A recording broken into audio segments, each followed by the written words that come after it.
This is the Seahawkers podcast, live and uncatfished, as we are reacting to the Seahawks getting the win 27-13 over the Yukon Cornelius coached New York Giants. What a game. What a game by our Seahawks, Clinton. Yeah, he's some looker that Dable, right? It's funny to start there, but he does look like he's all claymation, 3D claymation guy there. Fantastic. Yeah, man, this is another ass whooping, right? This is not squeaking by. This is us making mistakes and still winning by 2 touchdowns, going away with it, and giving them 7. This is another ass whooping, Brandon. We're whipping ass. We are whipping it all. Yeah, this game it was pretty close through the first 3 quarters. Sure. And part of that was due to giving them an easy touchdown score. But also, gosh, man, I'm so happy that Tyler Lockett got that touchdown catch that he did, because up to that point, it wasn't just gifting him 7 points. It was the drop that made him kick a field goal. That's there were 4 points off the board there, so there's a total of 11. And then he had another drop too, or what was it? There was another moment early on where Tyler should have done something, he didn't, and it was they had to settle for a field goal. Yeah, I forget. Yes, and the Goodwin drop and a DK drop and Geno, whatever he was, percentage wise, he should have been 10 to 15 to 20% better completion percentage wise. Well, 20% is probably a little harsh. Math not so good, right? Me failed English, Brandon. That's impossible. However, yeah, but yeah, I mean, sloppy to an extent, and still whipped their ass up and down the field. And offense did what they got to do. Geno's the man. The defense, maybe the story here, right? The defense, the freaking defensive line was tremendous, man. This is a couple, maybe Adam, what's his saying? Once of this, twice of that, 3 times is an Adam problem. I think maybe he'll come full circle after this. I'll say it again, this ass whooping of the New York Giants. I'm buying into the defense now. It was a performance like this because that was one of the things that we talked about going into this game. Who do you focus on? Do you focus on stopping the run with Daniel Jones because he's outstanding once he gets outside the pocket and can run the football? Or do you focus on Saquon Barkley, who is one of the top guys in the league when it comes to running the football? Yeah. Oh, how about stopping both? Yeah. Barkley rushes 20 times, 53 yards. He gets the 1 touchdown. It was super short right after the Lockett turnover. And Daniel Jones runs 6 times for 20 yards. So on the day, and then throw in Matt Breida, who had 2 rushes for 5 yards. I can do the math quickly because there's only 3 guys in that column. They're small numbers. Me not fail English, Clinton. That's 78 yards that the Seahawks held those 3 guys to for the Giants. Yeah, I love it. The mathematics of English right there. And I love the throw in Matt Breida, or throw him out, whatever. Like he didn't matter, right? He was inconsequential. And the meme of why not both? You're absolutely spot on, Brandon. Because we were like, oh man, we got to pick our poison. We got to pick our poison. I think Clint Hurt and Pete and Desai were like, no, we could just shut this down fully. I'm still surprised that it wasn't like Daniel Jones almost broke some. Where Ken Walker almost had that one in particular where he gets ankle tackled. There wasn't oh wow, if only Daniel Jones did this. He just didn't. He wasn't really trying that much to run it. He didn't have big gaps to go run it. We were relentless. We tackled well for the most part. For the most part, we tackled well. Enough pressure, though there was some annoyingness on some of those 3rd and longs in the middle of the game.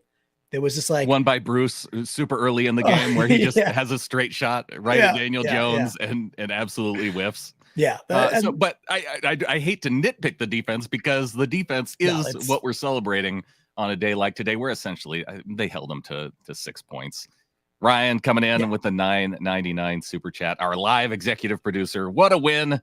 Defense looking real to me. Yes. And Ryan's the best. I hang out with him in the Discord, by the way, also. So folks who are obviously watching this, we are live and uncatfished. It's a Seahawkers podcast.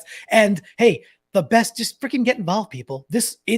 It's a special season now, right? We're 5-3. We got the momentum. We're in first place. Special season type stuff happening. So If you're watching this right now on YouTube, hit the freaking like button, subscribe, hit the bell, get into this whole thing, because I don't know, Brandon, we just keep talking about the Hawkra. It just keeps rising and rising. It's a darn good time, man.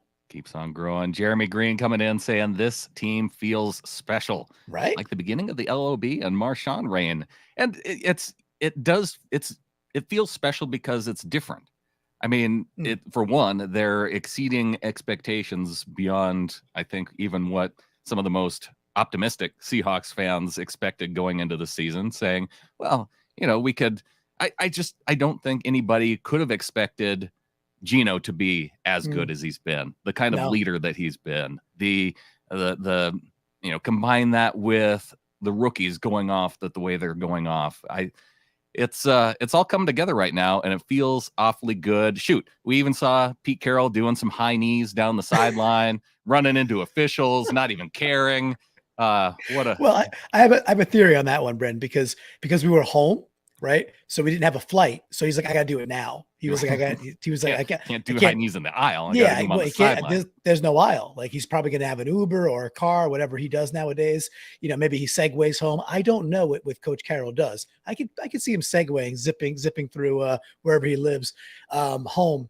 But there was no aisle. So he had to get his high knees in. And that's okay. That's okay. And Ryan, thank you, dude.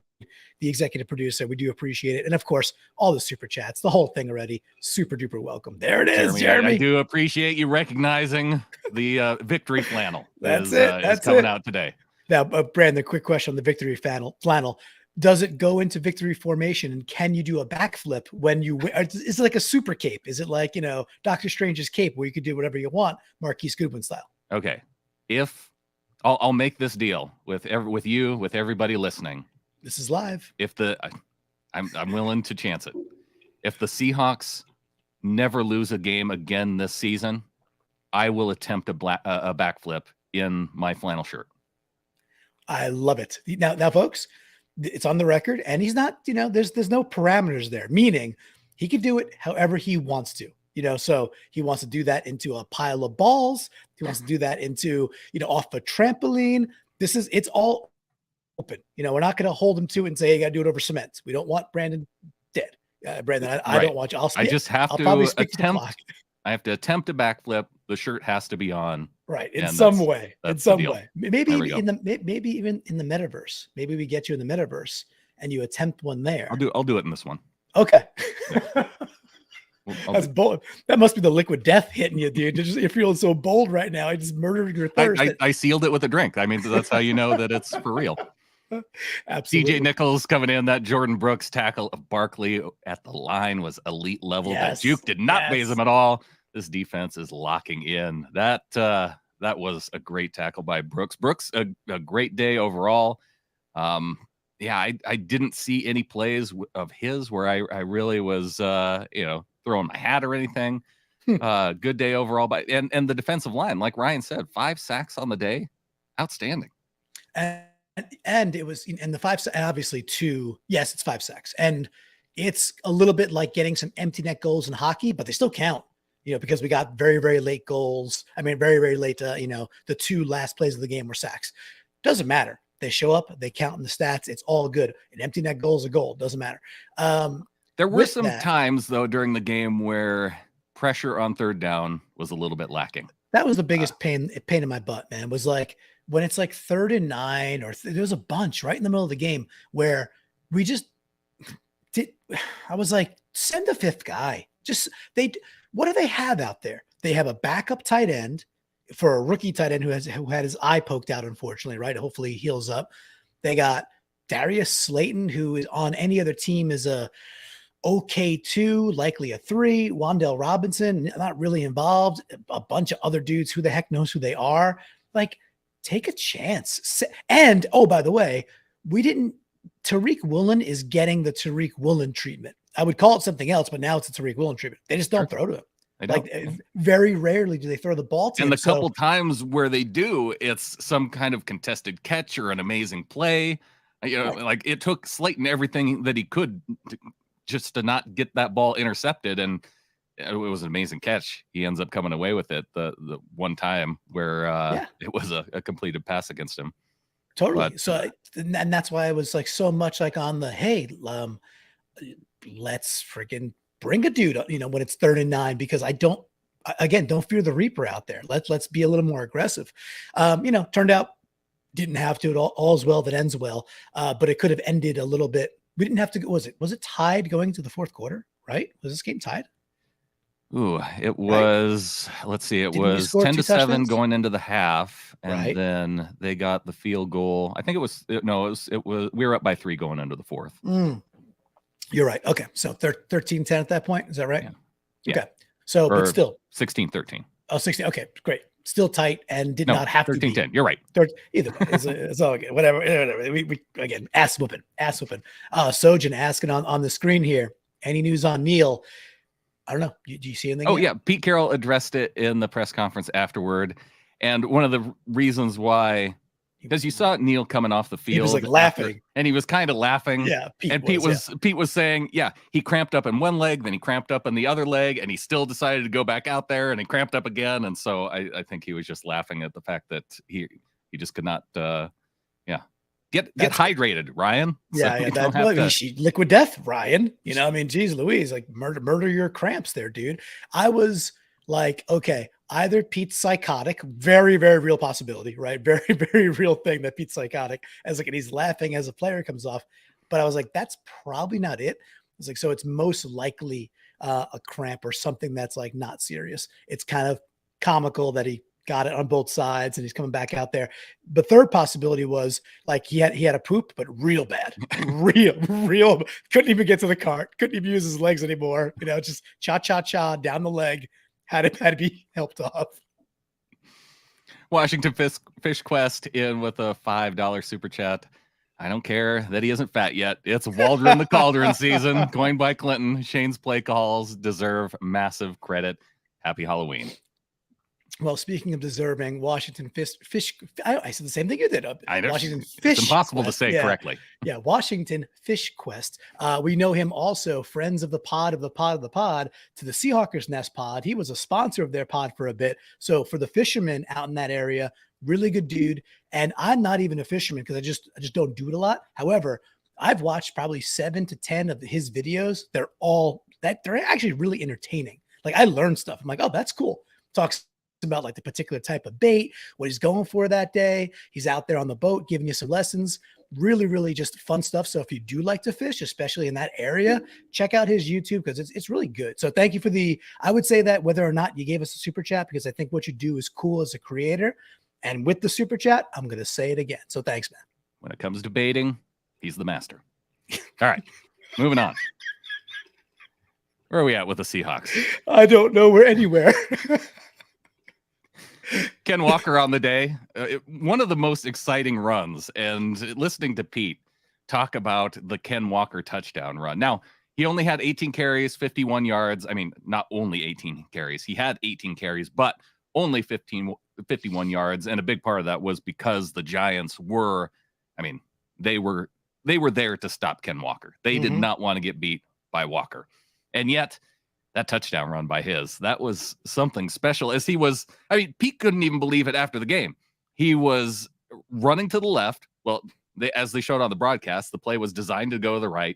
He cuts back to the left, and he is falling down. And the guy is there to make the tackle. And somehow he not only keeps his balance, but he also explodes toward the end zone, and it makes the touchdown. It was incredible. He's got very real, raw, special skill. And I want to point out a juxtaposition about a game I saw earlier today. So I'm on the East Coast, as I think most of y'all know at this point. It's okay if you don't. If you're new to it, that's even greater. I'm in Connecticut. I watched a decent chunk while I could in between some stuff for my kids of the Broncos Jacksonville game. And they were going bananas over ETN. ETN this, ETN that. And sure, the stat line was more today, more impressive than K9's. But even on like his big run, I was like, man. I was like, okay, talented. And again, but juxtaposing versus like the level of skill, balance through contact, strength through that kind of stuff. No, this is a different type of talent that we're seeing with K9. And he's a joy, man. He's an absolute joy. He had that other one, right? That shoestring one where he tried to break it to the back to the right, whether it was a counter or not, something that felt like that. He had so much room. Yeah. Oh, he was gone for at least 20 on that one. Yeah, but that's okay. But like, great finish to the game. Fantastic finish. And sometimes you're not going to get the gaudy numbers. But when we needed it in the fourth quarter, and maybe rotate this back to Geno talk for a little bit, Brandon, this was we got to see it from Geno. And I've been saying for weeks, we actually already have in the Lions game or other games where we put them away so they couldn't come back. And I think it's tantamount to getting the fourth quarter chip. Well, we got to see it from Geno. We got to put them away. Does this count? Does this count now as we put them away? We got the drive when we needed it. And what was it? 5 for 5 for 75 when Lockett did get the touchdown. Yeah. I'm like, are they going to run the ball? Nope. Are they going to run the ball? Nope. Are they going to run the ball? Nope. They're going to run the ball? Nope. They're going to run the ball. Touchdown. 5 times in a row. I'm like, they'll probably run at one of these points. 5 for 5 for 75 when they needed it most. Man, MV Geno, and I'm sticking with it, by the way. I think there was a component to that where the Seahawks and Pete Carroll, Shane Waldron, Geno looked at that as maybe a sign of disrespect, because in the press conference, and it was cool, Geno came out for the press conference after this game with Tyler and DK. You never see like multiple dudes come out together, and it was all 3 of them standing up there on the podium and taking questions from the reporters. But kind of a cool vibe. It was cool. Where I was going with that, though, one of the things that Geno said, he said, I've never seen more zero coverage against me ever. And so the fact that they were willing to go man-to-man on the receivers, one, that shows that the respect level that they have for Ken Walker. Yeah. But you can take that as respect, you can also take that as disrespect for Geno and the guys that he's throwing to. And it was on that drive where, he just tore him up down the field. And so that was fun for me to see.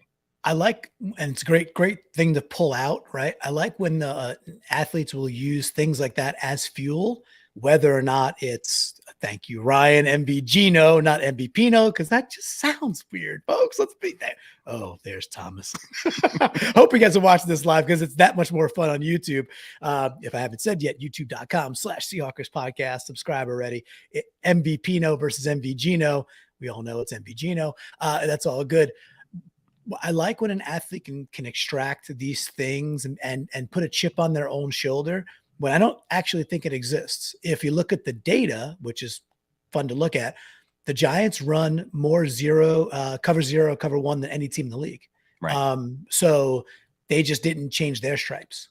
So it's like, I'm sure they watch that. That's what they do, right? Dissect it and be like, they're going to run a lot of cover 0, which, by the way, I get lost in the vernacular sometimes. So like for the folks who are like, what the hell does that mean?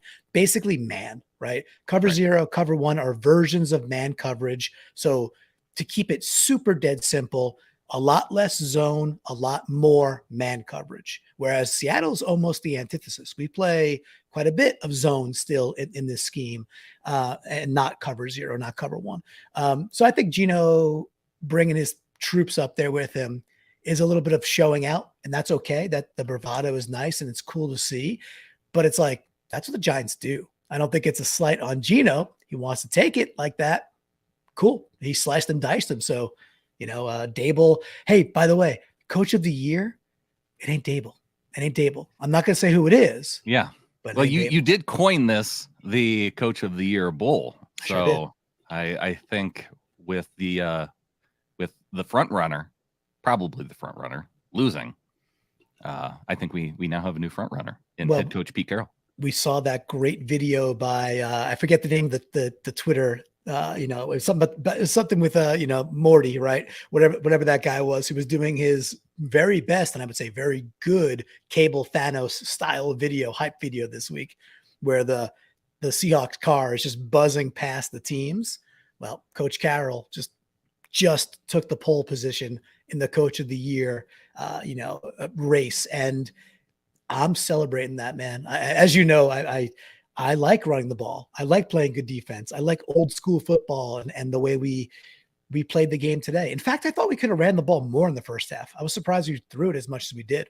But yeah, well, the way they were, it was interesting because the way that the Giants defense was playing the Seahawks, they would really stack the box on first down, and we would run into a stacked box on first down, and then it would be second and 8, second and 9. Yeah, right, exactly. And I was thinking, but then they would loosen up, and I'm like, okay, well, it's second and 8. They've kind of backed off a little bit.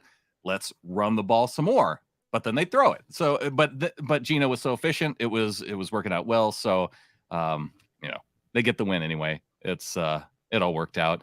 Will Lonnie coming in, 199 super chat. Eat at Geno's. And God, you go. Yeah. Well, shoot. I mean, just the one other thing that I wanted to mention with Geno was the way that he spread around the football.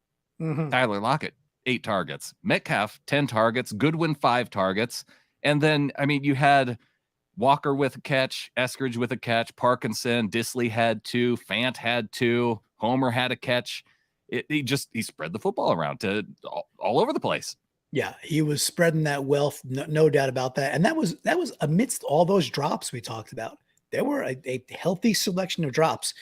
One of my favorite plays, because now it's like, I never like to say, I'm very superstitious when it comes to sports. Very.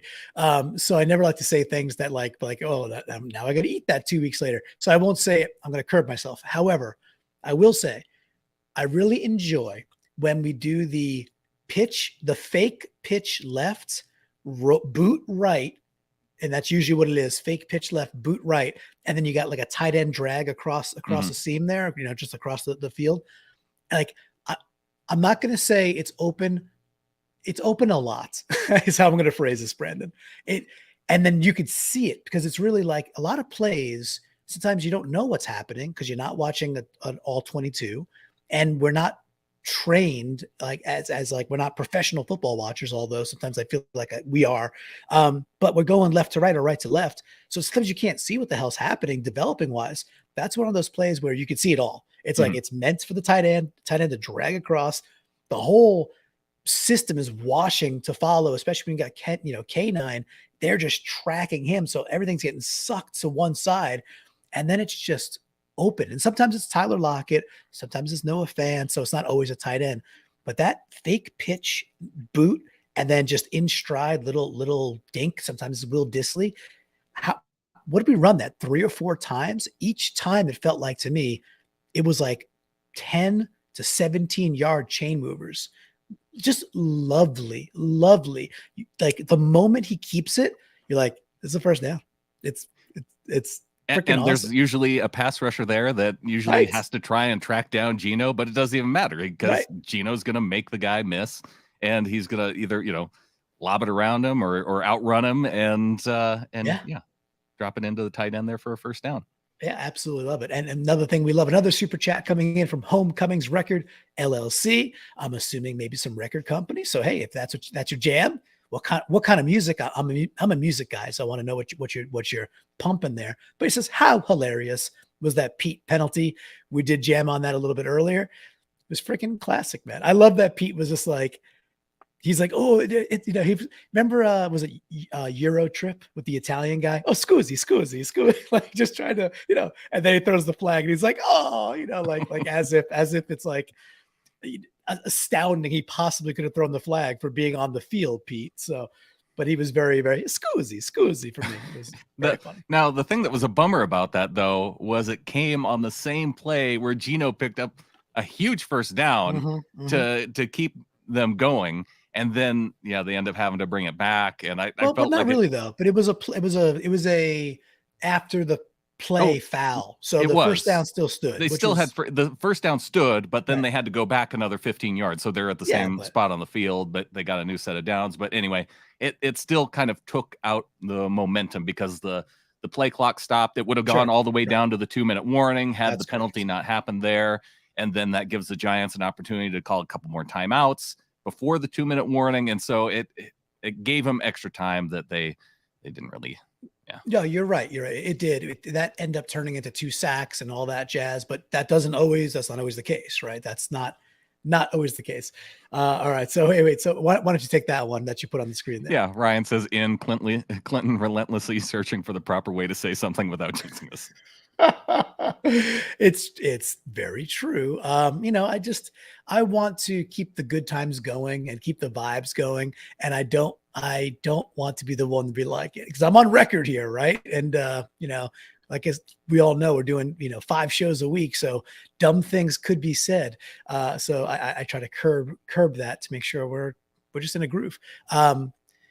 Yeah, man, we saw at NFC West. We saw the Cardinals get smacked. That was cool. They're 3-5. Awesome. Love seeing that. Yeah, got to see the Rams lose. How about like the entire NFL really kind of, this is something Adam can't be here today. He's on the road, but he did send in a couple of thoughts. We probably should get out there to you, Brandon, if you have it on your phone, or I do as well. But Adam pointed out, he's like, yeah, he had to listen on Sirius XM while he was traveling. He's going to watch the game pretty much now. He's like, yeah, all they keep talking about is the 49ers. It's all they keep talking about. It's like, because McCaffrey, that's the story. That's the thing. Like, nobody's talking about the Seahawks, and yet we're the ones in first place, right. So like, kick rocks, Christian McCaffrey, who I threw a touchdown pass to Ayuk. Pretty much really nice pass, by the way, but still kick rocks, Yeah, he says the only Seahawks talk that he heard was that they've been very consistent. They're in first place, but are they the most talented team? I don't think so. Then they were just back to talking about the 49ers. Said he hates it so much. Yeah. Yeah. But you know what? It's also, in a way, okay, right? Let them just keep sleeping on this team as the number one team in the NFC West. And I get it to an extent with the stars that are on the Niners offense now and the Niners defense. I'll put it this way. They've been better for years, a premier defense in the NFL. So sure, I understand the feeling, especially of like a national punditry, if that's even a word. And on a local level, we could watch, like, I love to rotate it back to our defensive line, man. Like, I mean, heck, dude, Nwosu, Shelby Harris, Puna, Monet, Al Woods. It was incessant. And there was no gaps there. None. There was nothing there for Saquon. I think there was one moment in the start of I want to say the third quarter where Saquon broke like an 11-yard run, like his best run of the day by far. I think he had a 15-yard run was his long. Maybe it was that run. And you were like, ooh, did the Giants figure out they should run the ball? Because they didn't really do that in the first half. It's like, I thought you guys run the ball a lot. And they just didn't. They kind of abandoned it. Besides that, Brandon, didn't matter who was back there. Saquon's one of the best. Didn't matter if it was Barry Sanders in 1991. There was nothing there to go farm, and that was really impressive. Yeah, what concerned me was that they were going to find success going toward the edges, because I felt like that's where they at least were getting 4 or 5 yards a clip, is when they were trying to test the outside. But there was also one play too where they tried to bounce it out, and Quandre Diggs came in like a missile, and tripped up Barkley. And yeah, it was fun to see one of those Quandre Diggs plays, getting that done. And we got Jeremy Green on the screen here for $1.99 super chat. So happy for Hurts. Clint's hurt. His defense is coming together. Yeah, and the only piece of that I want to ask you, Brandon, and the folks who are listening, is this Clint Hurts defense? I know he's the defensive coordinator. Sure. Is this the defense that he sought to implement? Or ... That's a question that's really impossible to answer. I mean, it's Pete Carroll's defense, it's Clint Hurts' defense, it's Sean Desai's defense, who's the associate head coach. So I think it's one of those situations where everybody has a piece in it.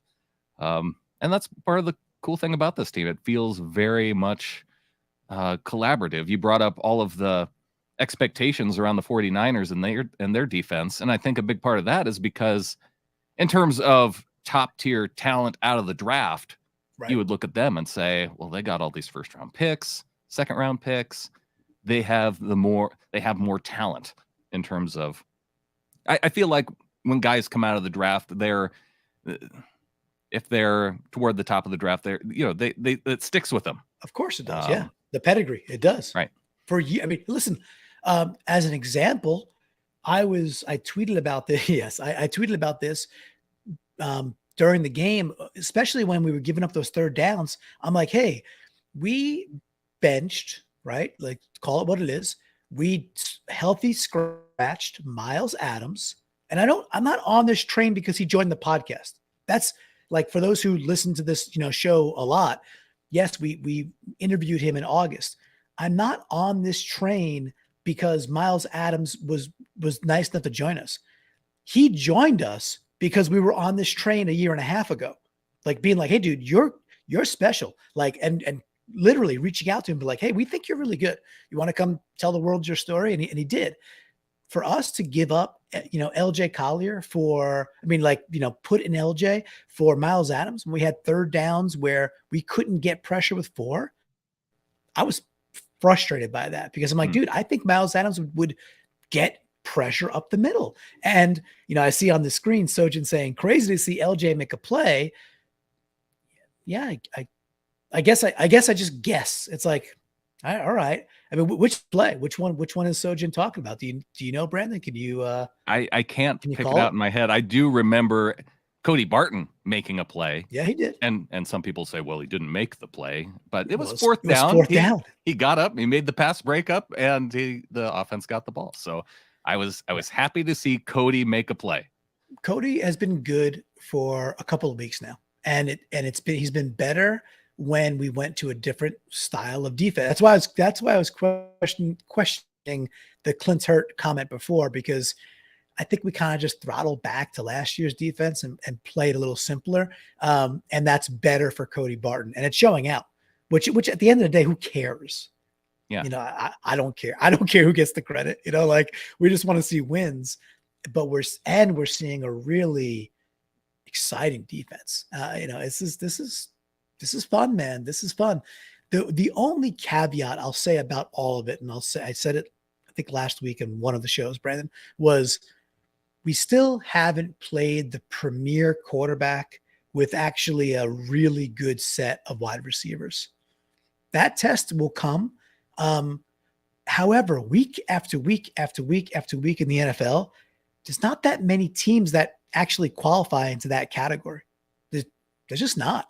So no, it's not usually until you get to the playoffs where you start seeing that consistently. So right. You got to take those opportunities where you can during the season. Tampa Bay would have been one of those games where you would have expected to maybe see that, the way Brady's playing, maybe not so much. The way that now that Kyler has his guy back, is that going to change things? Yeah. Yep. Nook. I mean, he had that great catch. Do you see his catch today?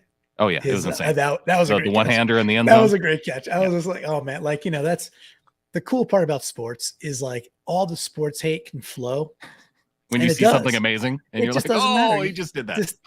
Just the respect level of these guys as athletes, and if you can't do that as a human, I don't know, just check yourself a little bit. Like, it's sports, it's entertainment. I mean, it's because D-Hop was on the juice that he made that catch, but check the man clearly on PEDs. Clearly he's dipping his glove into pine tar, a la George Brett style, just before the game, just dip it into the little Lisa Simpson slurry and just sticking it out there with one glove and making all the plays. But it's great when a player like that can do that and they still get waxed and Minnesota still rolls them. So, Murray's not a very good quarterback, and I will continue to pound that drum.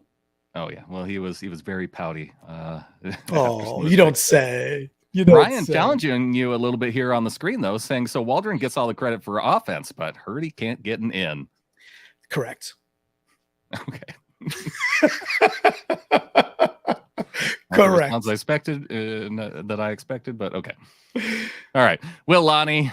Now here's a guy that we need to take a little time to talk about. How about our very own Smooth criminal Mike Jack. Yeah, Michael. Yeah, thank you. The Michael Jackson, the Mike Jack, the he already. It's let's just give it a credit where due. Where I always like to also peel it back a level, where it's like when we as fans, because Brandon, we're fans, right? Yeah, we get the awesome privilege of doing this show, but we're freaking fans. And when we're like, what are we doing with Sidney Jones? What are we doing, letting DJ Reed go? How could we not resign, yada, yada, yada, yada. And at some point, we probably have to be like, Pete and John know what they're doing, especially in the defensive backfield. Like, they just seem to know what they're doing. And of course, then the players got to go execute. Jackson's been great, man. Like, he was all over it for another week in a row, where even plays that were converted second and third downs, he's right there. Good throw, a tackle right on the spot tackle, not 2-3 yards off and making a tackle, like at contact, the guy makes a good catch. Okay. You tip your cap, you go play another set of downs. Jeremy's got this nailed down. Let's call it Pete's defense, so nobody steals Clint Hurt away from us for a head coach position. I like that. Absolutely, Pete Carroll's defense. I could cheers to that, Jeremy. Smart. That's 4D checkers right there. And the snail coming in, talking about the LJ play. He batted down a first down pass. Okay. And you know what? Thank you. I mean that sincerely. I will go rewatch. I always rewatch the game, and I'd like to see like what it was. That's a big play. Final drive. That narrows it down. Okay. Thanks, Ryan. Awesome. Hey, I'm glad. It's not that I want to see Collier be bad. We were in the Discord. We were celebrating, maybe not watching completely on that final drive, and we missed the one LJ play. Yeah. Hey, if it happened late, happened early. It is, it's mashed potato. It's a good pizza, bad pizza. It's pizza. It's good. That's a good thing. With that, I still think Miles Adams is a more significant player than LJ Collier. I'm going to stick with that. Yeah, I'm fine with that. I think maybe there's some investment in the fact that Collier was a first round pick, but you said I think it's time. I think it's time to get over that. Exactly. Linebacker 54. Wow, what a game. Hawks are the real deal. Cody Barton with a monumental fourth down stop. Yeah, let's prop up Cody Barton sufficiently so that way, much like how Pete Carroll went over to Tyler Lockett on the sideline there after his one dropped pass, which I believe I've seen some statistics out there that said that Tyler Lockett has never dropped a ball in the end zone. Or maybe even in the red zone, something like that. I think that might have been his first one in his entire career, which is incredible. And so Pete Carroll went over, wow. He said to Tyler, "You're the greatest," and he said in the postgame press conference, "You're one of the great. You're the greatest wide receiver I've ever coached." Something to that effect. And I think you're going to get 2 touchdowns here. He ends up getting the one on the double move. So as Seahawks podcasters and commenters, we need to go to Cody and say, wow, see that fourth down stop, that is you, and this is where you turn it around. Thank you, linebacker 54. I love it. My only comment there is that he started turning it around weeks ago, so which is good, which is great. He's playing pretty good football, man. Like, this is like Barton last couple of weeks last year, because the defense was locked in, which is pretty fun. I got this one for you. I'll pass to you. We got Jake Patterson. He says, again, I hope you folks are watching YouTube, because these are streaming in live. If you're hearing the audio later, that's okay too. But another good incentive to get your butt to YouTube, youtube.com/Seahawkers podcast. Jake Patterson comes in and says, good game, comma. Very nice to have the pause. You really bottled up. Oh, thank you, Jake. Jake says you Brandon, I think because I said Cody Barton, like he was talking to Cody Barton because we were talking to Cody. We were like, So Jake is just helping us prop up Barton in addition. Got it. Good game. You really bottled up Saquon and Danny. That's Danny Dimes. That's the best defensive effort we have seen all year. And we played Dallas, Ravens, and Packers. Very underrated D you have. I think I read that right. From a Giants. Oh, from a Giants fan. Jake. Yeah. Jake coming in. Big. You know what? Brandon, remember our experience? It was 5 years ago now. Crazy, right? We were at the Meadowlands 5 years ago. Giants fans were pretty chill. I felt like they were fun. Yeah, that was a good road game. I've heard that Jets games maybe not so much the best to go to, but Giants games outstanding. Yeah, Jets. Suck. Showed it again today. Good job, They Jets. lost again today. Yeah, good game, Jake. I hope that any of the Giants fans in attendance had a good time. That would have been a frustrating game to watch. But again, I mean, we saw, and this is one other thing that I can't believe it's taken this long to address it. But much like the way that Tyler was stripped for the one touchdown that they got, those are the opportunities that Giants, like, they consistently find themselves in, and the reason why they were 6-1 going into this football game is because they take advantage of those opportunities. And it was the Seahawks special teams, in a crazy turn of events for us, getting 2 turnovers on punt returns. Uncle Will causing one, Travis Homer causing the other, Uncle Will coming up with the football. And those 2 special teams plays really helped shift that dynamic in this game. I totally did. And it was, there was a lot of big swings with those pieces, obviously with the fumbles, but like the fumbles on both sides, it was like we had bad drop touchdowns and the Lockett play, and they had bad fumbles on kickoffs. Usually things you can't overcome, and they basically balance each other out, which is why I still go back to this is basically an ass whooping. And there's no dancing on the grave here for folks like Jake as a Giants fan. With all of that, which Giants, is exactly what you're doing, but it's fine. No, I am. And the Giants were, I was pleasantly surprised in like an NFL fan way of like how good they were on defense, like how stout they were. Their run defense, I knew their defensive tackles are legit. Their linebackers played really good. That first like 2 to 2.5, 3 quarters, besides a few mistakes, they played really well. They played sound football. They tackled. And yes, we had a couple of drops, no doubt about the drops. That's for sure, and that happens. I was just like, ooh, yes, I think we're going to beat them, and we did, and they're going to fall to 6-2, and they are. I was like, this is a pretty good team. I'm not sure offensively, obviously we stifled them, but defensively, I was like, hat tip. These guys hit, they tackle, they play sound football, and it was actually a fun game to watch from like a fundamental aspect, and I enjoyed it. Good game. So not only did we have the special teams fumble luck, but we also had the special teams field goal luck with Jason Myers kicking a field goal, having it go off the tips of their defender, and still made it through the uprights. Well, this is a very, very Jake. I know you're still on. Jake, I'm gonna pass a very simple question to Brandon, and this will give you the answer. And this is not your fault or anybody's fault. Brandon, is this an even year or an odd year for Jason Myers as a kicker as a Seattle Seahawk? Whichever one is the good year, it's that one. Yes, it's an even year. So so Jake, it's just it ain't your fault.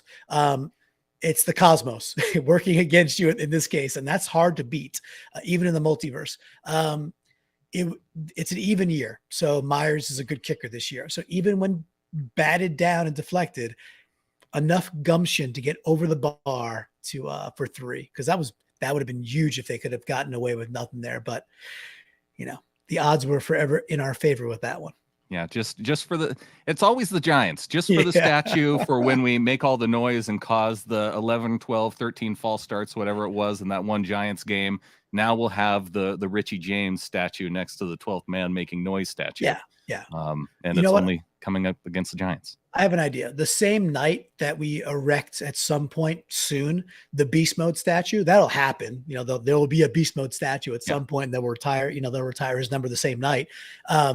That same night, there probably should be the Richie James fumble statue, because they're right. They're basically. I mean, when you think of amazing plays in Seahawks history, it's the tip, it's Marshawn going backwards into the end zone, grabbing his crotch, and it's Richie James fumbling the football to us twice. I feel like we could interconnect all of them like a big tube, like almost like a monorail. You could ride it. You just take it as a ride. Yeah, ride around the stadium. That's it. It would Yeah. connect Ogdenville with the other one.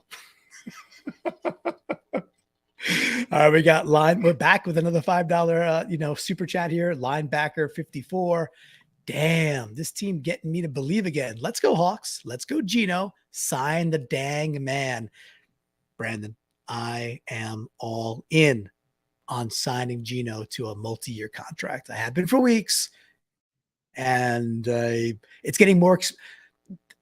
Rob Staten's like, well, I'd wait. We don't have the leverage. Yeah. What? If you're Geno, you have the leverage. You wait. I mean, that's what that's what you do if you're Geno. Exactly. If you're Geno, you maybe. Now, my whole point that I made last time talking with, I think it was Adam, and I think it was Phil. I think it was whatever it was. We do a lot of shows. My point lately has been Geno is a wealthy man. Obviously, he's a wealthy man, and he can make, he can go make advertising money now on this run, and he's wealthy. No doubt about it.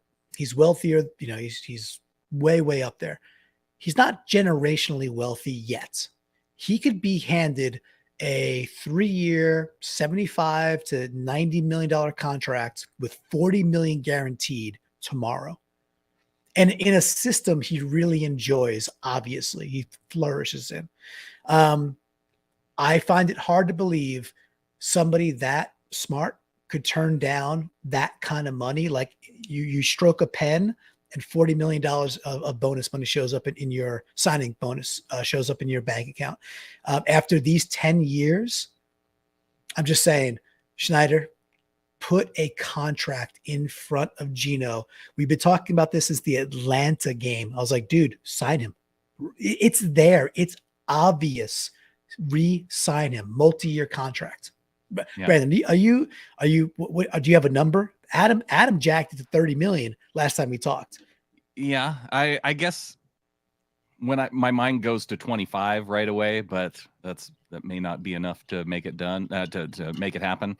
So yeah, the bye week's coming up. I'll say that. The bye week is coming up. Maybe, maybe that's we got 2 weeks to the bye week, right? We got Zona, then we got the game against the Bucks in Germany, and there's a whole week to just figure it out. Adam Emmert coming in. Just got home, boys. Hell yeah, what a win. Don't forget, there is no certainty Geno would be good somewhere else. I think that has to matter to him. I think that's the case that you make, and the case that you make to his agent, and why I think that, maybe 25 over a few years, maybe that gets it done. Yeah, who knows? I think it does. And you caught something special here. Remember, like we talked about, like the rich. You guys been bringing up, you and Adam, for weeks, for months now. The Rich Gannon tail end of his career, which was special. And I brought up last time we chatted, Steve Young didn't really start for the Niners until 30. He went from the Bucks and then to the Niners, and he sat behind Montana for years. And then from like 30 to like 37, 38, he was a really good quarterback. Okay. Give the dude a 3-year contract right now, and then go figure out the rest, what you got to go do. Like, stop worrying about draft picks. It is, in my opinion, right. Hey, you want the Broncos to lose every single week? Cool. You want the Seahawks to win every single week? Cool. Keeps it dead simple. Stop worrying about draft picks. This team can win. I think it's a great statement to the team to make too, and say, yes, hey, this is what happens when you put this kind of performance on the field through the first half of the season. The bye week would be a good opportunity to get done. And you reward the guys who do the things, and Geno's getting it done. Yeah. Now the defense also getting it done. Striatic pointing out, why are Pete Carroll defenses so swingy in terms of performance over the course of seasons in recent years, from worst to pretty good? I don't know the why. I do you, Brandon? I don't know the why. I don't have an answer as to why. I just know that the pattern is definite, but I don't know why. I would say I don't know why for the last couple of years. For this year, I could give a why, in that just how many young players are on the defense. You're making the transition from more of a 4-3 defense to 3-4. You got Jordan Brooks in the middle instead of having that consistent guy with Bobby Wagner. You got brand new corners on the outside. You have guys on the defensive line that haven't played together before. So when I think about this year, I can at least point to those things. The last 2 years, maybe it was a Ken Norton issue. I don't know. But they were able to turn it around a lot more quickly this year than they did the past couple of years. You know, what was coming to mind for me when you were saying that, it just popped in my brain was like, first of all, like the Nwosu signing, but like, holy crap. Can we just like sit back and be like, that is a damn good signing. You got like the 25-year-old who had a couple of good years, was starting to show out. He's not only disruptive. He had that play, I think it was the third quarter or so, where he has to open up his hips and take, who was it, down the right-hand side? Was that Barkley? I think that was the Barkley play where he's like on a wheel route. And Nwosu is like step for step with Saquon down the sideline. Like, you know, we used to like cover our eyes when Dunlap had to go into coverage because, you know, no knock on Dunlap. He's an older player who played a different breed of football and just go after the quarterback. And Dunlap's going to cross probably 100 sacks if he hasn't already. He's a good football player, very good football player. And he was good for us. Athletic wise, Nwosu's a different level and also a much younger man. You see him getting downfield and covering, like, you know, a white on rice covering Saquon downfield on a wheel route. Man, like, I just back to Schneider and back to Carroll, like, right next to the MVCs, Brandon, get the MVCs ready and get the trophies ready. We got to finish strong, but right now it's feeling good. Well, Adam, buying into you being right, the defense has turned it around. I believe it now because they've stopped teams of vastly different styles. That's a good call. It's a good call. Also a good call. Yeah. That Nwosu signing, as Will Lonnie says, makes up for the Jamal Adams trade to me. Well, that's a great take. It is a take and an interesting one. And I didn't put them in the same blender mentally at any point until just now, right? For me as a being. But yeah, that makes sense, right? Because we got a really, really stud player compared to what others pay for that edge guy, right? For pennies on the dollar. So or generally you're having to make a trade for that caliber of player rather than picking up through free agency, because really a lot of their free agency picks haven't worked out. And so it's been really cool to see Nwosu have this kind of an impact on a team coming in as a free agent. I mean, it wasn't you got to go back to Mike Bennett and Cliff Averill in those free agent signings, right? Yeah. And they were more like assured, right? It was like, oh, when we got both of them, because that whole year was just like, okay, we had Clemens, and then Clemens would he get hurt in that last game, right? Against Atlanta, right? He gets hurt, or before that game. And it's like, okay, well, without Chris Clemens, we don't have a pass rush. And then it was just like, okay, just go sign these two dudes. And they both signed like really favorable contracts. So it was like, wow, we got them for that. And then they were who they were. And we go on for the W. The Nwosu signing was just like more like, ooh, interesting. You know, like I enjoyed watching him the end of last year. Right. But it was like, who knows? You know, who really knows how he's gonna be. And the funny part, or maybe the interesting part, Brandon, is regardless of the system swap, or like, okay, it's 3-4, oh, it's more bare front, it's more like the 4-3, it's more actually what Ken Norton was running, but now Clint Hurts, and Desai's, feelings into this. Nwosu's been like the steady Eddie. It's like, no matter what, he's been really, really B+ to A- game in, game out. So I agree. What a great signing. Yeah. Great signings and a great overall showing as the Seahawks get the 27-13 victory over the New York Giants. Looking forward to chatting throughout the week. Clinton, I know we got some 3 in, 3 out coming up this week. Yeah, we got that. We got a lot coming up this week, Brandon. We got 3 in, 3 out. We're going to probably record that tomorrow and put it out tomorrow or Tuesday. Then, of course, we're going to have What If for the preview show. You got the flagship show. all the From the Podiums. Then we do PNW Prop Stars, which you haven't mentioned yet. Adam, 5th week in a row for PNW Prop Star. Ooh, I haven't seen the results for that. Well, you were tracking it, huh? Yeah, the results are in. And Adam went 3 for 3 in his bets, his major bets, his 1, 2, 3. Yeah. He nailed all. I went 2 for 3. And if Goodwin catches a ball thrown to him in his hands, I hit my Fail Mary. And if 1 second, if Walker gets one more attempt, I actually hit that one too. So, Yes. But that's betting in the NFL. Going 2 for 3, making money is still a good thing. Making money, giving money. Will Laney with the 199. All yeah, good stuff. And quietly, they re-signed Irving for the W. Brandon, you must love some Bruce Irvin. The dude's just. I mean, what's not to like about Bruce? It was great to see him have a solid day, especially. I mean, it made up for the fact it wasn't until the end of the game where I realized that Darrell Taylor was out the entire game. Yeah. And it was because you had Boyamafe playing well, getting his first sack of his career. Yes. You had Irvin playing well. Nwosu was all over the field. So, yeah, heck of a signing to get Bruce in when they did. And, yeah, just a fun game overall, Clinton. Anything else that you want to say before we wrap up? No, this has gone on quite perfectly enough. It's been a great W. I would just close it with the way you started. Another ass whooping. And Brandon, with that, there's only one thing left to say. Go Hawks. Go Hawks.